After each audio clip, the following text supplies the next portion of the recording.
Saya sudah pernah, soalnya saya sudah pernah ngomong sama pendeta AKBP. Saya sudah pernah ngomong. Saya tanya masalah-masalah debat-debat tentang Trinitas gitu kan. Mereka katakan ya dijawabnya seadanya. Bahkan dia bilang, tarhona kami jawab Trinitas di TikTok, menghadapi jemaat aja pun sudah pening kepalaku katanya. Iya, iya. Makanya aku bilang jangan harap pendeta HKBP masuk TikTok, nggak akan.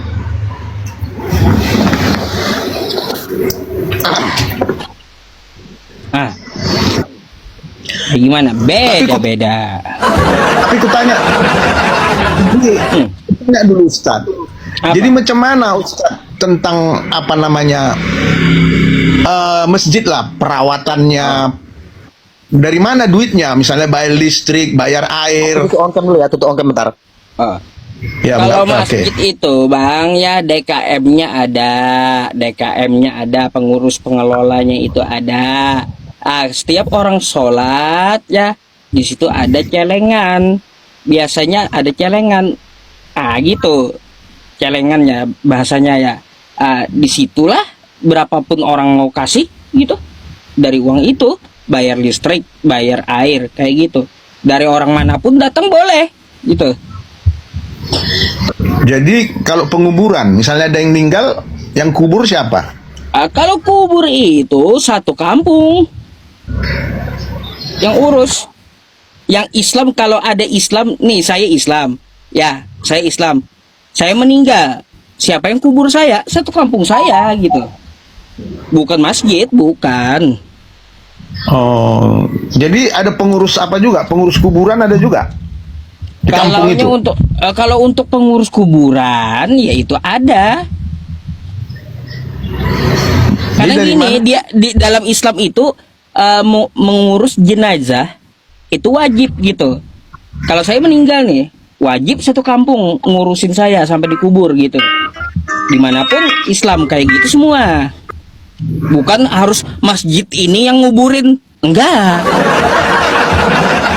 Repot kayak gitu. Tapi kan perlu dana Ustadz, penguburan itu. Gimana masalah dananya? Ya perlu dana, memang perlu dana. Gimana itu? Perlu dana, kan kalau orang datang ya, ada yang meninggal, ada di situ seperti wadah kecil gitu. Ya untuk apa? Untuk meringankan beban dari mayit, dari yang meninggal, biaya penguburannya. Di situ ada namanya sodakoh dari umat Islam gitu. Dana sendiri-sendiri. Itulah umat Islam semuanya kayak gitu, bersodakoh gitu. Jadi kalau ada yang meninggal, sodakoh aja sama pemilik rumahnya gitu. Berapapun kita kasih, nggak ada patokan gitu. Jadi menikah juga nggak ada hubungan dengan masjid ya? Nggak ada urusan. Itu bedanya Ustadz. Kalau di kami Kristen, menikah, meninggal, apalagi itu masalahnya Bang, di masjid itu namanya aja masjid tempat sujud gitu, bukan kegunaannya untuk menikah. Itu dia Bang, itu dia Pak Ustadz. Kalau sama kami urusan menikah, meninggal, lahir ya, dibaptis, itu semua harus berhubungan dengan gereja. Itu ribet kali gitu ya. Ya dikatakan ribet enggak juga Pak Ustadz. Justru kami itu apa-apa dalam kehidupan ini, itulah tadi yang saya katakan, lahir, baptis, meninggal, menikah. Justru kami menganggap itu harus diurus dengan Tuhan. Tuhan itulah mewakili gereja tadi. Itu sebenarnya apanya. Beda sistemnya. Kalau di tempat kita yang seperti saya jelaskan tadi gitu. Ya kok turun si Olong. Pental aja itu, kelamaan ngejeda dia.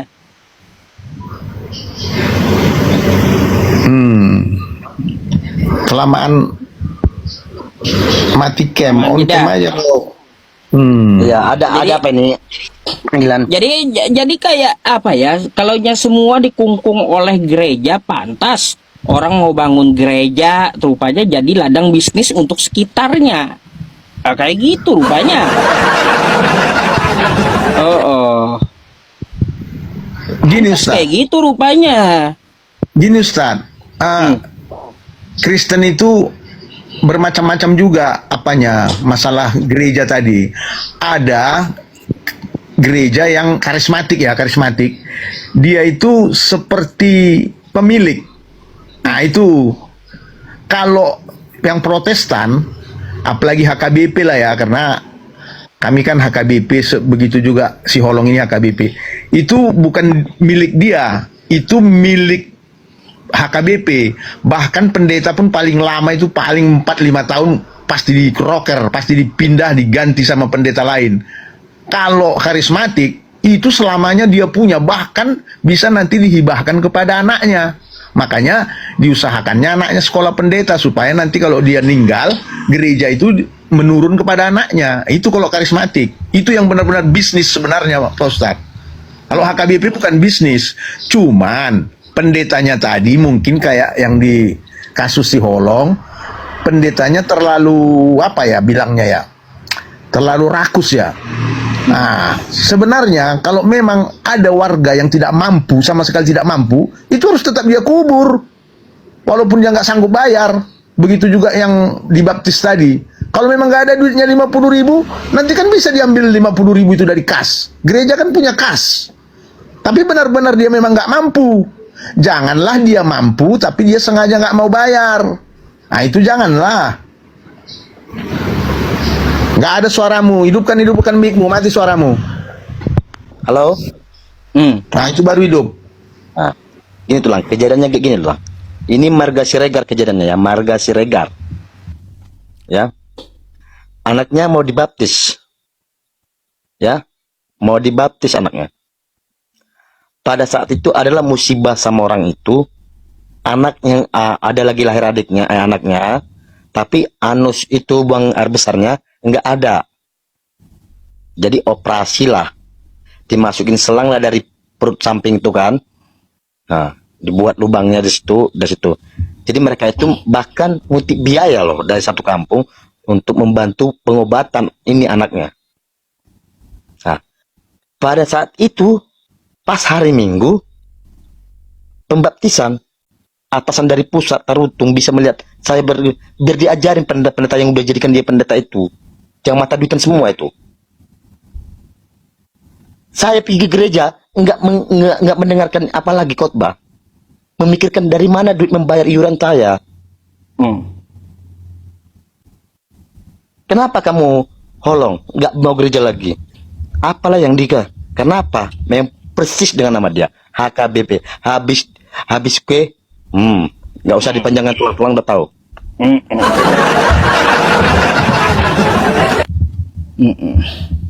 Ketutup tuh mic-nya ketutup. Ketua Lop. Iya, karena kayak gitu. Habis kas buat pesta biar ada duit lagi. Itulah HKBP.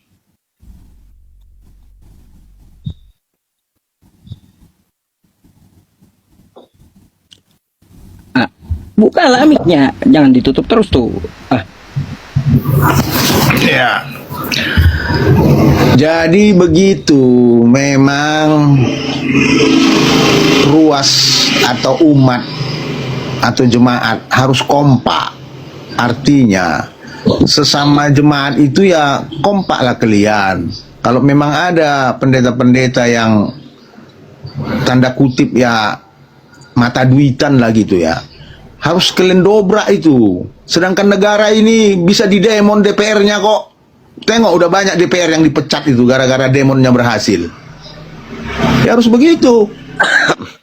Kumpulkan siapa yang seide sama kau. Siapa yang seide sama kau, kumpulkan. Yuk kita demon. Nggak betul itu pendeta itu, masa gara-gara 50.000 nggak dibaptis. Kumpulkan, demon dia, biar dipecat dia dari pusat. Begitu coba buat begitu. Mana tahu berhasil?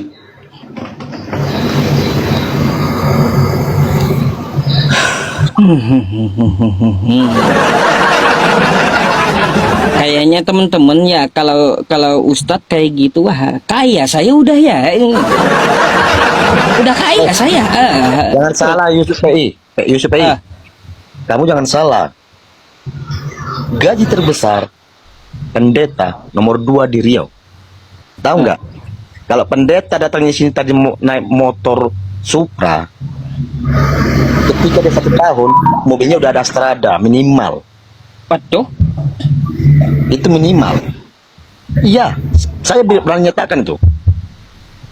Udah kaya saya, bisa bangun rumah. Karena hitungannya main ratus bisa juta. beli macam-macam kan gitu. Ah, Dengar ya, cuma apa bang? Ya kayak gini. uang jalan. Islam itu, bentar-bentar bang Holong. Di Islam itu gimana ya? Nggak ada yang seperti kalian gitu loh. Kalau saya terapkan ke diri saya udah kaya loh, serius.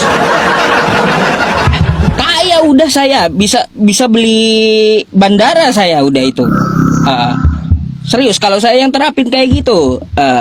Cuma kan nggak ada sistemnya di Islam kayak gitu. Saya umroh aja belum. Kagak mampu. Ya, mau pergi umroh ke tanah suci Mekah, itu kan sekarang 30 juta lebih. Ya, itu aja saya nggak mampu loh. Karena apa? Karena seorang pemuka agama dalam agama Islam itu nggak ada gaji, nggak ada.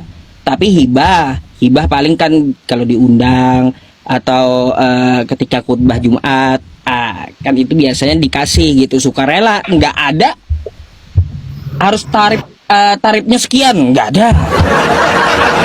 Ini loh Kak, sakitnya sama kami gini loh Kak. Sintua kan ada Sintua di bawah pendeta. Mereka ini capek loh Ustaz ngajarin kami tiap minggu. Karena pendeta belum tentu datang sekali seminggu. Ya enggak tulang? Ya, tapi kan Jangan jangan tulang. situa pun banyak yang bandal juga. Ya, jadi sintua ini saya lihat seperti nggak ada artinya kalau kita berbicara tentang materi. Padahal yang paling capek itu para sintua. Kasihan kita melihat mereka tuh. Contoh, kita mau malua ataupun ada anak kita mau dibaptis, yang ngajarin sintua. Datang pendeta tinggal saya dibaptislah engkau dengan nama Bapa Putra Anak Kudus, selesai. Yang salah pengajaran itu sintua, nggak dapat apa-apa. Tapi begini ya, biar ku potong dulu ya. Begini ya. Kenapa si tua mau? Karena memang dia ikhlas mau mengabdikan dirinya pada Tuhan. Jadi begini Holong, kau sepertinya punya kepahitan kau. Punya sakit hati kau. Jadi maksudku begini. Iya, jadi maksudku begini. Jangan kau biarkan dirimu terlalu lama sakit hati. Kau sendiri nanti yang sakit. Artinya begini. Kalau kau memang masih mencintai Tuhan, mencintai Kristen, laksanakan aja. Masalah nanti pendeta itu kena azab, istilah orang Islam kena azab, itu biar dia yang rasakan. Yang penting buat yang terbaik darimu. Karena kalau kau sakit hatimu tetap kau pendam, kau marah-marah terus lihat pendeta-pendeta yang rakus ya itu biar dia nanti merdabu-dabu Tuhani, biar dia yang dihukum Tuhan. Jadi jangan kau ikut juga sakit hati. Nanti kau juga sudah kau tak dapat apa-apa, tapi kau tidak berkembang imanmu, malah kau nanti menggerutu terus. Nanti setan yang datang loh. Nanti setan yang datang ke telingamu berbisik, udah tinggalkan aja itu, tak ada itu, ataupun lempar aja rumahnya itu. Lama-lama jadi begitu kau nanti. Jadi kalau aku bilang, buat yang terbaik. Kalau kau buat yang terbaik kepada Tuhan, kau akan diberkati. Hidupmu akan bahagia. Biar pendeta-pendeta yang rakus itu dihantam badai. Itu. Jangan kau malah menjelek-jelek. Karena kau sendiri tidak bertobat. Tunjukkan aja yang terbaik. Kalau menurut aku, tunjukkan yang terbaik. Itu pesan saya.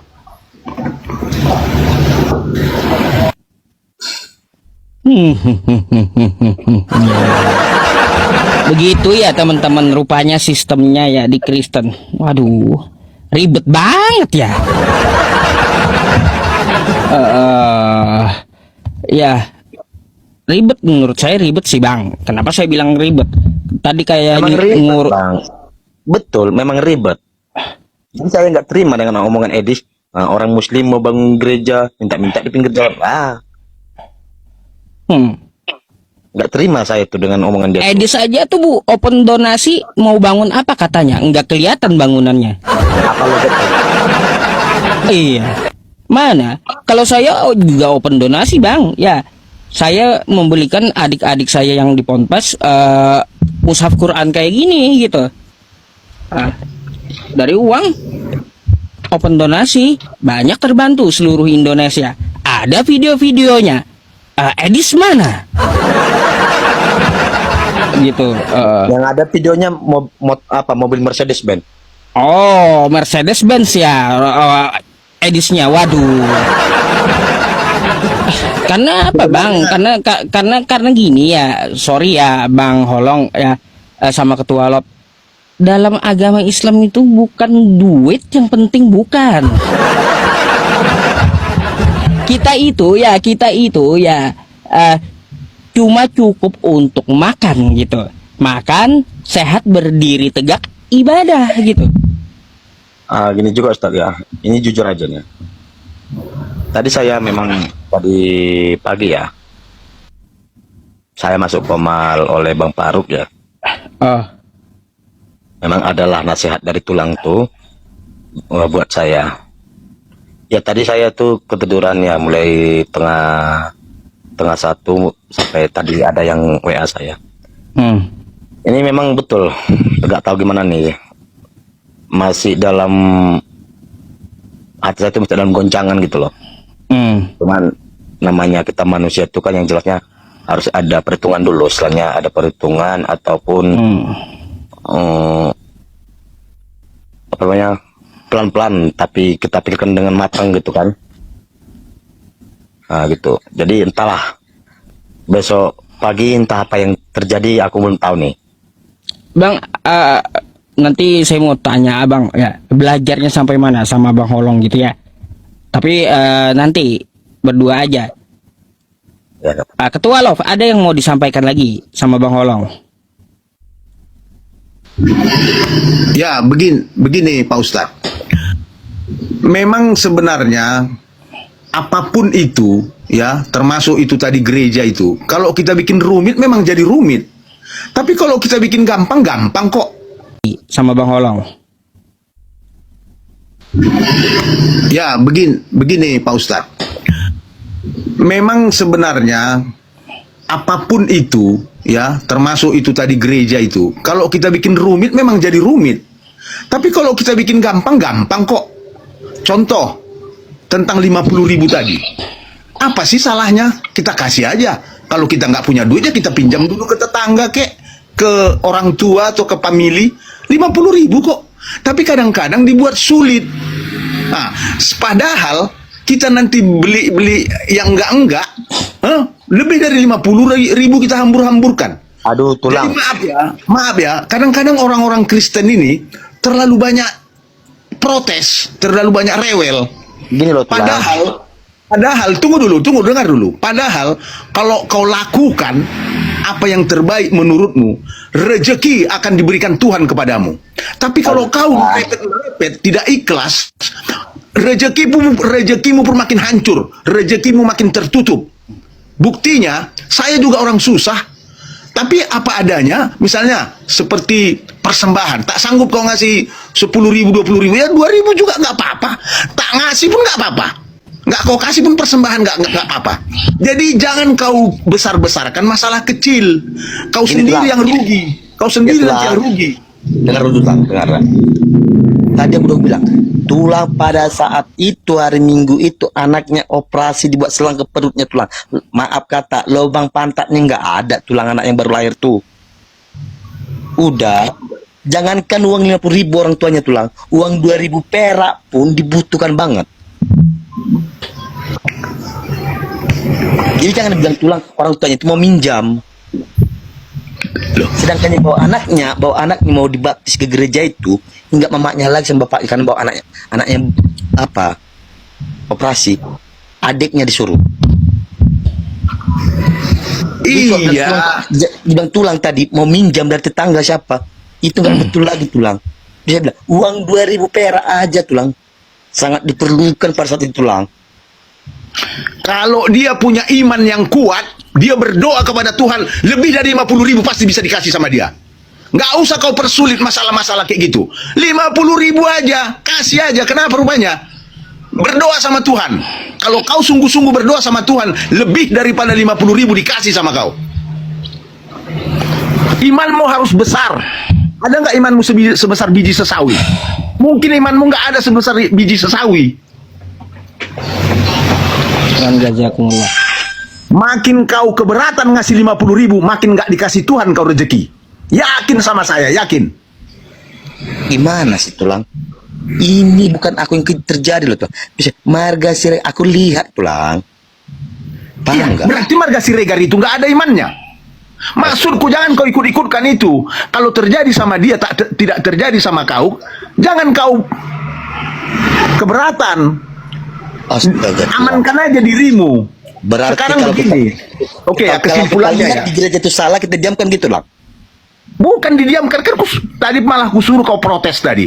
Cari teman-temanmu yang apa sama kau, seide sama kau, protes, kan ku bilang. Protes rame-rame. Sedangkan negara ini di demon rame-rame, tutup DPR, dibakar kantor DPR.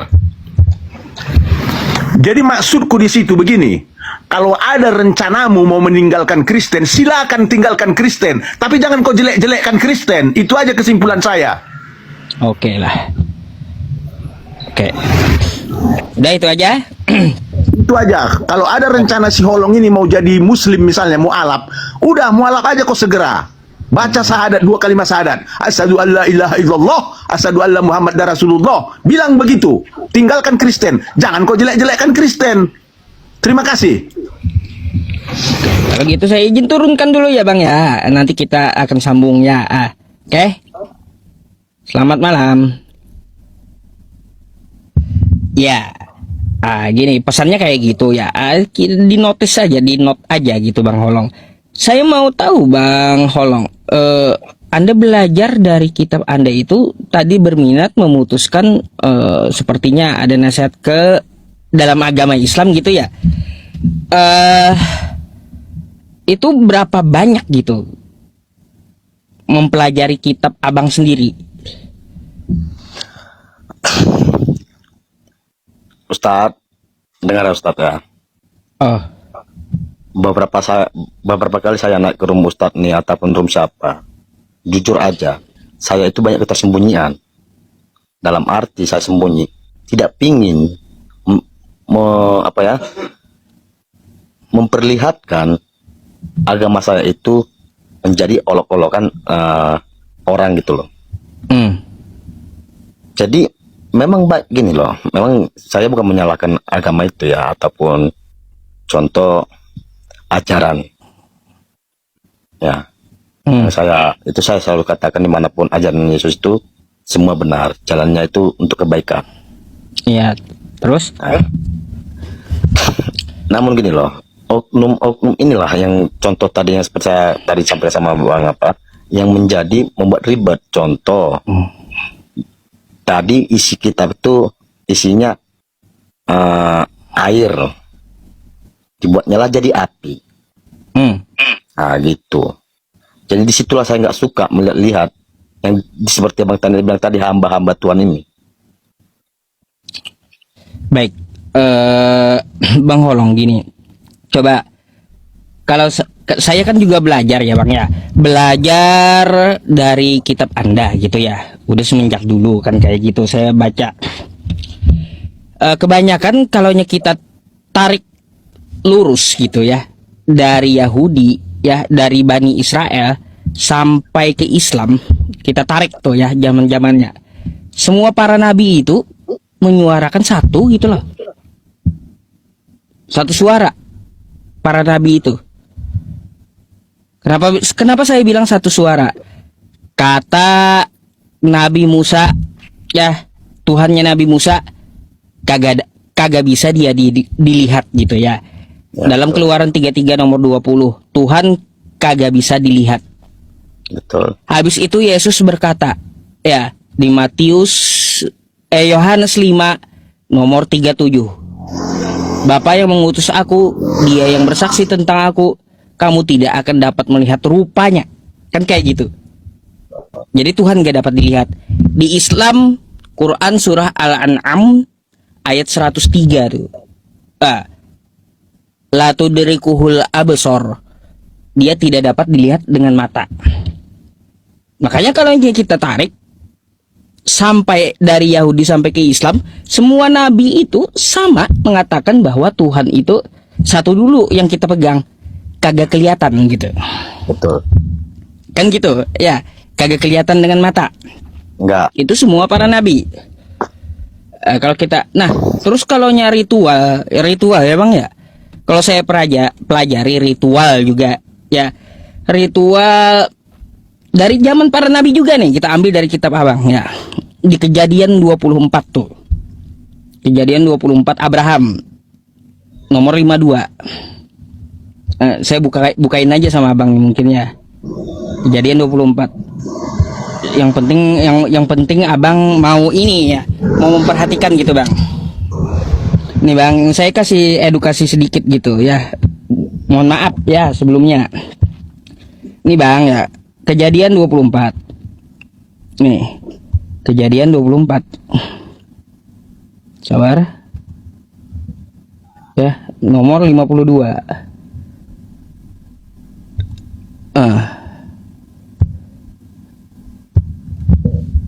Nih Bang. Kejadian 24 nomor 52.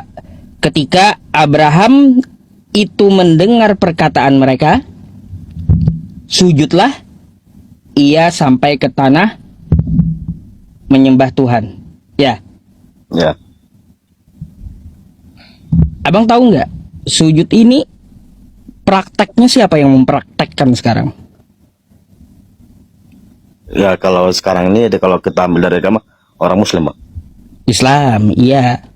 Makanya di Al-Quran ini juga ada, gitu. Ini Al-Qurannya nih. Sujud itu adalah gerakan sholat, ya Bang ya. Bentar. Nih, ini kita belajar bersama aja gitu loh Bang. Saya mau belajar bersama dengan Abang nih. Ya, Quran surah Ibrahim nih, ayat 40. Sebentar aja, kasih waktu. Nih, Rabbi ja'alni muqimas shalah wa min dzurriyyati rabbana wa taqabbal du'a. Ya Tuhanku, jadikanlah aku dan sebagian anak cucuku orang yang tetap melaksanakan sholat, sujud, gitu. Diceritakan juga oleh Quran. Habis itu ke zaman Nabi Musa Bang. Nabi Musa nih, ya. Kita buka Keluaran 33. Nih, nomor 20. Bukan Keluaran 33. Keluaran 34.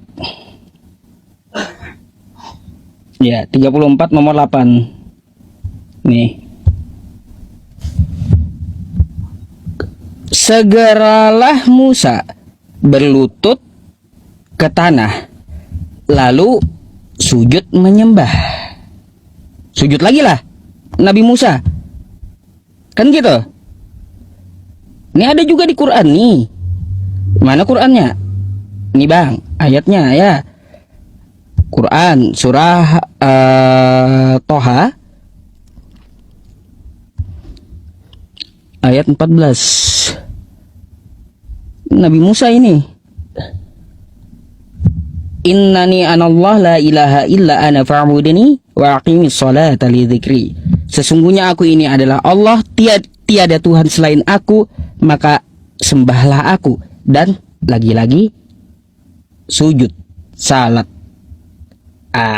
Kan Nabi Musa dia itu sujud diabadikan oleh Islam gitu. Mungkin kita ke zaman Daud deh Bang ya. Zaman Daud nih, 1 Tawarik 29. 1 Tawarik 29, saya bukakan dulu buat Bang Holong.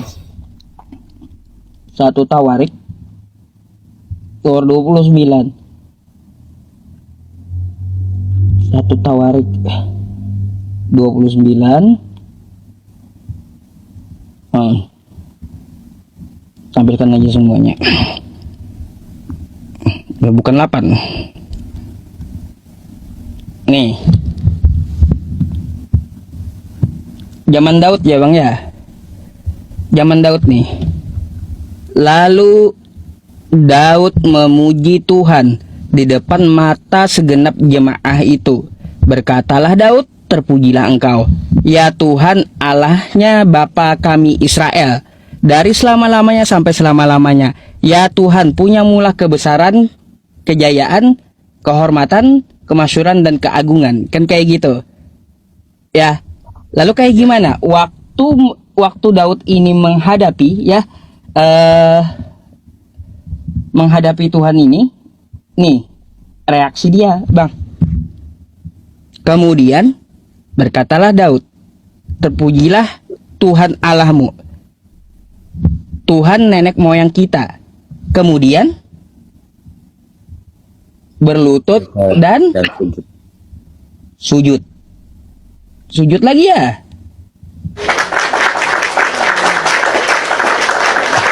Sujud lagi.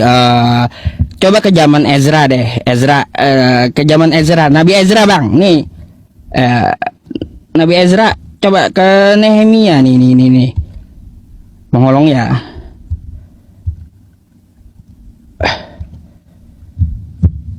Nih. Ezra ini nabi kan? Tuh.